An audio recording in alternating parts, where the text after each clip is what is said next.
जय हिंद। मैं शमशाद आलम। अब बदला ऐसा लिया जाना चाहिए कि दुनिया का नक्शा में पाकिस्तान नाम का कोई देश अब ना रहे, रहने का लायक भी नहीं है और रहना भी नहीं चाहिए। जी मैं सही कह रहा हूं और बिल्कुल यही होना चाहिए और लगभग लगभग जो है कि ये तय है कि पाकिस्तान की खात्मा करीब है।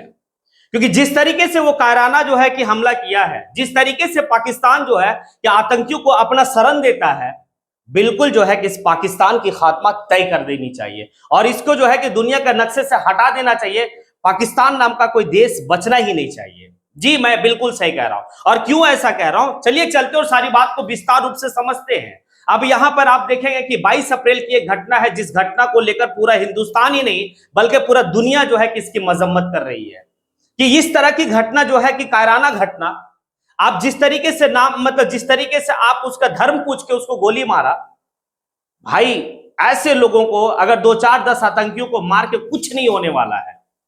हम 2-4-10 आतंकी को मार देंगे, क्या होने वाला है? कुछ नहीं। हम तो कह रहे कि पूरे पाकिस्तान पर हमला होनी चाहिए और ये बात जो है कि बिल्कुल भूल जाना चाहिए कि कौन दोषी मर रहा और कौन निर्दोष मर रहा, क्योंकि पाकिस्तान का वो जो नस्ल है ना, वो हरामखोरी वाला नस्ल है।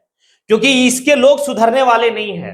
ये हमेशा इस तरीके से जो है कि इसकी नस्ल आते रहेगी, जो हमेशा जो है कि हिंदुस्तान के ऊपर अटैक करता रहेगा। इसीलिए इस देश का खात्मा कर ही देना चाहिए।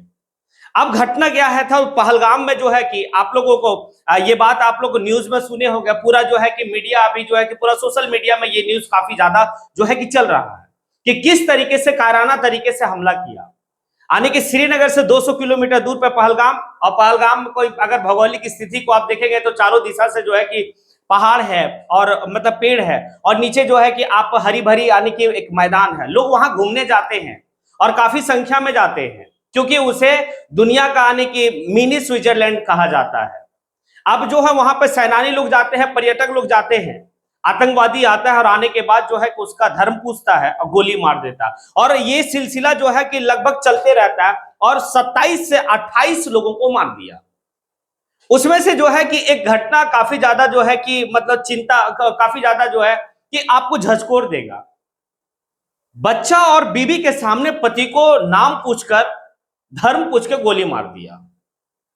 पत्नी कही कि ऐसा करो हमें भी मार दो, मेरे पति को मार दिया तो हमें भी मार दो। कहता मैं तुझे नहीं मारूंगा, तू जिंदा रह और जा और कहना अपने मोदी से।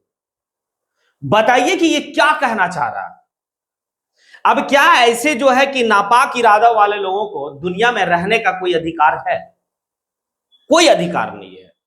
और इसकी शरण कौन शरण कौन देता है? पाकिस्तान देता है। आज पाकिस्तान को सबक सिखाने का वक्त आ गया है, क्योंकि अगर पाकिस्तान की भौगोलिक स्थिति को देखेंगे तो लंबाई और चौड़ाई जो है कि 1600 लंबाई और 1300 चौड़ाई है, जबकि उत्तर प्रदेश से छोटा है। छोटा सा देश, नापाक देश, और ये कायराना देश हमेशा जो है कि हिंदुस्तान के ऊपर इस तरीके से घटना को अंजाम देते रहता है और हम बर्दाश्त करते रहते हैं। आखिर जो है कि 64 लाख आने की करोड़ में अगर हम खरीदे हैं, राफेल खरीदे हैं, तो क्यों खरीदे उसको? क्या दिवाली में जो है कि उसको उड़ाने के लिए? अब वक्त सही वक्त है कि इस राफेल से जो है कि पाकिस्तान के ऊपर हमला करनी चाहिए और लगभग लगभग तय है, क्योंकि जिस तरीके से भारत में जो है एक हाई लेवल की मीटिंग हो रही है, क्योंकि जैसे ही घटना घटा, मोदी जी जो है कि देश के प्रधानमंत्री अरब में थे, वो वहां का दौरा कैंसिल करके भारत आते हैं। फिर जो है कि तुरंत आने की देश के गृह मंत्री अमित शाह जो है वो पहुंचते हैं, आने के पहलगाम पहुंचते हैं। रक्षा मंत्री हमारा एक्टिव है, आने की सभी लोग जो है कि एक्टिव है कि इस घटना का जो है कि किस तरह से बदला लिया जाए।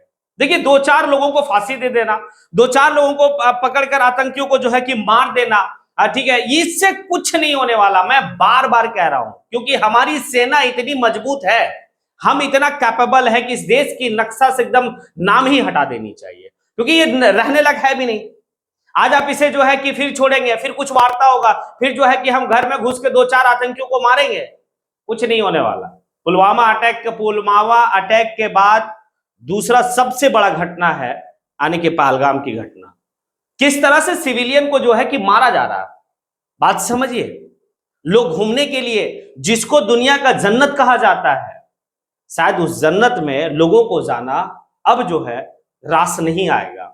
आखिर कौन जाएगा वहां पर घूमने के लिए? और साथ ही साथ यहां पर यह भी देखा गया कि 2 विदेशियों को भी मारा गया। तो एक बात बताइए, अगर टूरिस्ट लोग जो है भारत आते हैं और इस तरह का घटना को जो है कि अंजाम दिया जाता है, फिर क्या हम खामोश बैठेंगे? और एक हरामखोर जो है गाली देने का जो है कि इसमें यूट्यूब का गाइडलाइन का जो है कि कम्युनिटी गाइडलाइन के ये में है, वरना मैं क्या बोलूं मेरे भाई, मतलब जो है कि कह ही नहीं सकते कि हरामखोर लोग जो है, हरामी का पिल्ला लोग जो है, वो एक जो है कि शेख सजाद गुल, वो इसका जिम्मेवारी लेता है कि इस हमले को मैंने करवाया। भाई अब ऐसा वक्त आ गया है ना कि अब बर्दाश्त करने लायक है भी नहीं। हम अब कैंडल नहीं जलाएंगे, हम जो है कि विरोध नहीं करेंगे। अब बस सरकार से एक मांग कर रहे हैं, हमारे देश के 56 इंच वाले सरकार जो है, या हमारे देश के एक मजबूत सशक्त यानी कि प्रधानमंत्री है, अगर आज ही वक्त है इसको दिखाने का। और हम तो कहते हैं कि भाई कि जो अखंड भारत का एक सपना है, स्टार्ट यहीं से किया जाए कि भाई पाकिस्तान को अब जो है कि नक्शा से हटाकर और हिंदुस्तान का जो है कि उसमें शामिल कर दिया जाए, क्योंकि ये हमेशा इस तरीके से कायराना हमला करता रहेगा। हम कब तक बर्दाश्त करेंगे? क्या जिस तरीके से ये घटना घटा है, ये आतंकी अटैक हुआ है, क्या वाकई में पाकिस्तान की सफाया तय कर देनी चाहिए? और क्या देश के गृह मंत्री और देश के प्रधानमंत्री, रक्षा मंत्री एक्शन मूड में है? और काफी ज्यादा, क्योंकि जिस तरीके से पाकिस्तान का मतलब रक्षा मंत्री का कहना है कि मेरा कोई लेना देना नहीं है। अरे रक्षा मंत्री वहां का तुम जो है, जिस तरीके से तुम कह रहे हो तुम्हारा कोई लेना देना नहीं है, तुम शरण दे रहा है, हाफिज सईद को शरण दे रखा है, जो है कि भारत का मोस्ट वांटेड जो है कि आपका दाऊद इब्राहिम को शरण दे रखा है, ओसामा बिन लादेन को शरण दे रखा था। यही पाकिस्तान है ना, यही पाकिस्तान है ना। इसीलिए अब पाकिस्तान को खत्म करना लगभग जो है कि तय मान लिया जाए, अब खत्म हो जाएगा। और उम्मीद है कि जितना बेहतर तरीके से जो है कि हमारे देश का मतलब रक्षा, मतलब कहा जाए कि हमारा मतलब एजेंसी है, या फिर हमारा जो है कि आर्मी है, नेवी है, एयरफोर्स है, तय कर लेना 1 घंटा काफी है इस देश का नस्त नाबूद करने के लिए। राफेल का जो है कि अगर मार का रेंज देखेंगे तो 3700 किलोमीटर उसका रेंज है राफेल का, लेकिन पाकिस्तान का अगर लंबाई चौड़ाई देखें तो 1600 और 1300 किलोमीटर की लंबाई चौड़ाई है। भाई काफी है। हम तो कह रहे हैं कि अब देश में ये सब चीज को सोचना नहीं, राफेल से वार कर देना चाहिए। अब आप लोगों को क्या लगता है कि मैंने जो कहा क्या सही कहा? जो मैंने कहा कि भाई कि पाकिस्तान को अब जो है कि दुनिया के नक्शा में रहने का लायक देश है ही नहीं, इसकी खात्मा होनी चाहिए। क्या मैंने जो कहा सही कहा? अगर सही कहा तो फिर कमेंट बॉक्स में आके आप कमेंट जरूर करें। इसी के साथ मैं अपनी बात को यहीं पे समेटता हूं। जय हिंद।